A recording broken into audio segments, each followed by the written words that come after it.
What does it take to fight off a superpower? When Russia invaded Ukraine in February 2022, many observers and analysts assumed the war would be over quickly. As Russian troops massed on the border, stormed into the country and laid siege to Kyiv, it seemed like only a matter of time until Vladimir Putin was in control of his smaller neighbor. But against the odds, Ukraine's armed forces defended their territory and began to win victory after victory. How did they do it? All year, social media has been filled with home videos of the many ways that soldiers and civilians alike have countered the bigger, better-equipped Russian military. One of these has been repurposing salvaged equipment from defeated Russian forces, old Soviet leftovers, and even abandoned civilian homes. This has long been a tactic of underdogs in war, but here's how Ukrainians have taken the practice to a whole new level. Since the beginning of the conflict, large amounts of machinery have been left behind, captured, or shipped into the country. Now, in scenes resembling the weaponized steampunk vehicles from the movie Mad Max, Ukrainian soldiers have turned a range of civilian cars, trucks, tractors, and dune buggies into fearsome tools of combat. Armed to the teeth, these quickly constructed weapons have been inflicting some serious damage on Russian troops all year long. Valuable against both tanks and aircraft, they can function in nearly any condition, firing and racing away before they can be targeted. Civilian vehicles mounted with firepower are nothing new. In fact, they've been around almost as long as cars themselves. But the modern variety, known as Technicals, were pioneered in places like Afghanistan, Libya, and Somalia during the 1990s.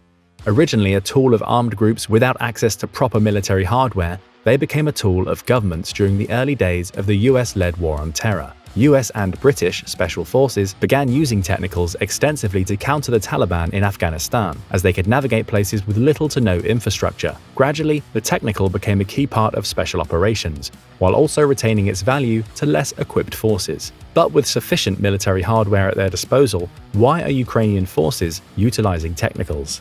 While most lack the armor of a tank, Technicals are fast and cheap. This makes them perfect for waging asymmetric warfare against a stronger enemy.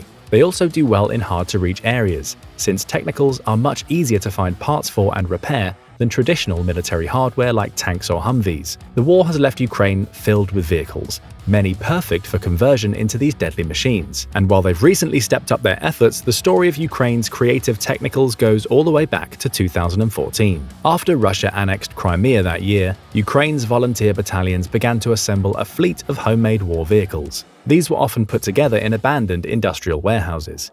Using scrap metal and old Soviet parts, the battalions began to retrofit everything they could get their hands on in preparation for more Russian aggression. Many of their early models resembled reinforced tanks, focusing on extremely heavy armor over mobility to try and hold a precarious front line. But as the prospect of a full-scale invasion loomed, Ukraine's production of light Technicals greatly increased. When full-scale war finally arrived, millions fled their homes, fearing for their lives. The exodus left a huge collection of cars, trucks, tractors, and other automotives abandoned across the country. Many more modern vehicles were also donated from abroad, including armor-plated pickup trucks and SUVs. In the weeks after the invasion, dozens more small, crowd-funded factories were established inside and outside Ukraine's borders. There, volunteers attach weapons and armor plating to Technicals and send them to the front line. While it can slow the cars down, the extra layer of armor on a Technical is crucial, as it can save those inside from shrapnel or other deadly hazards. Among the most successful of these retrofitting operations is Cars for Ukraine, run by Ivan Oleski, a 25-year-old esports analyst originally from Kherson. Started in March, his venture has created dozens of Technicals from cars around Europe. They can purchase each truck for under $6,000 and quickly transform them into fearsome weapons of war. Each is also a statement of patriotic intent, painted with a Ukrainian flag and a now popular slogan from early in the war, "Russian warships, go f*** yourselves." But this is just one among dozens of operations, many of which are using extremely innovative designs for their Technicals. While almost anything with wheels can be made into a Technical, they have traditionally been constructed from light flatbeds and pickup trucks. Mitsubishi L200s are reportedly among the most desirable cars for Technicals in the Ukraine, along with the Ford Ranger and Toyota Hilux models. All of these are known for their durability and easy handling. This is crucial for quickly escaping enemy fire and navigating areas with unpredictable terrain and weather conditions. Ukrainian Technicals have also been seen sporting a massive range of weaponry, including machine guns, drones, and multi-rocket launch systems. Many of these were taken from defeated Russian forces. This has led to some eye-catching results all across the internet. A recent taunting video from Ukraine's defense ministry shows a Russian helicopter rocket launcher attached to the back of one such Mitsubishi truck. In another instance, a dilapidated Soviet-era Volga sedan was mounted with a remote-controlled 14.5mm heavy machine gun. While both the car and machine gun are dated, they have been integrated with the modern remote control system. Clever designs like this have helped Ukraine reduce its battlefield casualties, while inflicting substantial damage on the often unprepared Russian military. Another group of soldiers were filmed using an automatic Soviet 2B9 Vasilek 82mm mortar from the back of a farm truck. The Vasilek is usually based on a small, wheeled carriage and can rapidly fire armor-piercing shells with 75-gram warheads capable of penetrating 100mm of plating. While Soviet weapons like these are decades old, they can still dish out punishing firepower. This is especially true when mounted on a technical, giving the mortar far more versatility than the standard ground-based model. Others are more flashy, like this BMW Technical, complete with a Ukrainian-themed paint job and truck-mounted machine gun. And it's not just domestic and Soviet-made weapons either. Western military support has also given Ukraine hundreds of powerful modern weapon systems like Stingers, howitzers, and Javelin anti-tank missiles. Ukrainian soldiers have been making the most of this new equipment. One unit has been using a flatbed Technical to transport mobile anti-aircraft teams armed with Stingers. After spotting a target, the soldiers can be seen quickly dismounting, firing, and returning to the vehicle to make their getaway. Another creative unit applied the tactic to the ground, making their Peugeot truck into a mobile hunter-killer anti-tank platform using javelins. The key feature of all of these models is their ability to quickly escape, before Russian artillery can target them with retaliatory strikes. But it doesn't end there. Recently, it seems that Ukrainian technicals have also moved beyond regular civilian vehicles. Pictures and videos have emerged of soldiers using heavily armored dune buggies, painted in dark green camo and studded with weapons.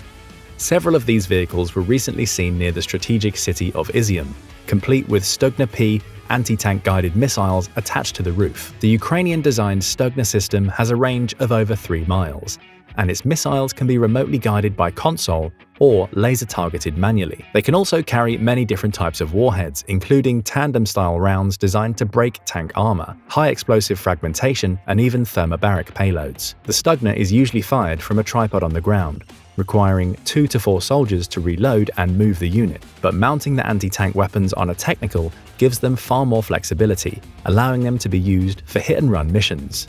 But Ukraine's ingenuity doesn't end there. A similar domestically produced missile system, the Rk-3 Corsair, was seen on a buggy in another part of the country earlier this summer. Usually ground-based like the Stugna, Corsair systems have a range of 1.5 miles and can also use a range of different shells. Even lighter than pickup trucks, these deadly dune buggies have become invaluable to Ukrainian troops as the war has moved into the eastern part of the country. Many other rocket launchers have also been spotted on Ukraine's buggies, including dated Soviet weaponry. For instance, one video shows a buggy covered in camouflage netting firing a 9M111 Faget wire-guided missile system. These buggies themselves are pretty badass too. They appear to be from a range of models. Some are likely modified versions of the Ranger or MRZR models produced by US defense contractor Polaris. In their off-the-shelf form, these vehicles are intended for reconnaissance and logistics missions rather than open combat. Depending on the model, the Polaris dune buggies have over 100 to 200 horsepower and over a 2,000-pound payload capacity. Despite being very light and maneuverable, they also have an extremely durable chassis and strong suspension, making them ideal for navigating difficult areas. But Ukrainians also appear to have reinforced theirs with body armor and camouflage for extra protection against Russian fire. Other Ukrainian buggies have been far more homemade. One, captured in a photograph by the Associated Press, was constructed from a Peugeot 307 coupe convertible and with the doors and windows removed. While not a tactical vehicle like the Polaris buggies, the Peugeot 307 is still fast, able to go from 0 to 60 in 8 to 10 seconds. Speed is crucial for Ukraine's technicals, especially for the country's rapid counteroffensives in recent months. The buggy hosting the Corsair missile system is yet another model. This variety of buggy also seems to have been domestically manufactured. It has 2 seats in front and a cargo platform at the rear of the vehicle, fitted with a tripod and optics for the Corsair missile system.